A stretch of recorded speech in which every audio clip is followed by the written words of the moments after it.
Hello, ഞാൻ doctor Jino Sebastian. നമുക്ക് 2 ഹൃദയമുണ്ട് എന്ന് പറഞ്ഞാൽ വിശ്വസിക്കും. രണ്ടാമത്തെ ഹൃദയം കാലിലെ കാഫ് മസിലാണ്. ഗ്രാവിറ്റി 24 മണിക്കൂറും താഴോട്ട് പുള്ള് ചെയ്യുന്നു നമുക്കറിയാം.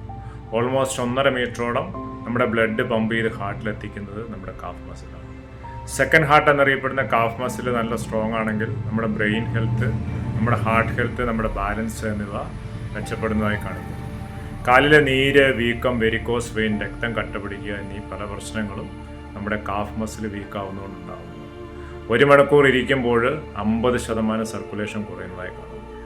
ആക്ടിവിറ്റി ചെയ്യുമ്പോൾ 700 ml ബ്ലഡ് വരെ ഒരു മിനിറ്റിൽ പമ്പ് ചെയ്യുന്നതായി കാണിക്കുന്നു. എക്കോണമി ക്ലാസ് സിൻഡ്രം എന്നറിയപ്പെടുന്ന ഫ്ലൈറ്റിൽ ഒരുപാട് നേരം ഇരിക്കുമ്പോൾ ഉണ്ടാകുന്ന പ്രശ്നം പലപ്പോഴും ഈ പറയുന്ന ബ്ലഡ് കാലിൽ പൂൾ ചെയ്യുന്നതുകൊണ്ടുണ്ടാകുന്നതാണ്.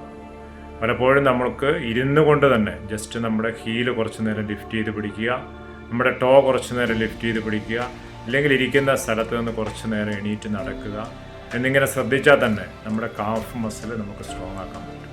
നമ്മുടെ കാഫ് മസിൽ സ്ട്രോങ് ആകുമ്പോൾ മനസ്സിലാക്കുക, നമ്മുടെ ഹാർട്ട് അറ്റാക്ക്, നമ്മുടെ പല പ്രശ്നങ്ങളും, ഹാർട്ടുമായിട്ട് ബന്ധപ്പെട്ട പല പ്രശ്നങ്ങൾക്കും ബ്രെയിൻ ഹെൽത്തിനും ഒക്കെ ഉപകാരപ്പെടുന്നു. So walk more, make your calf and heart strong.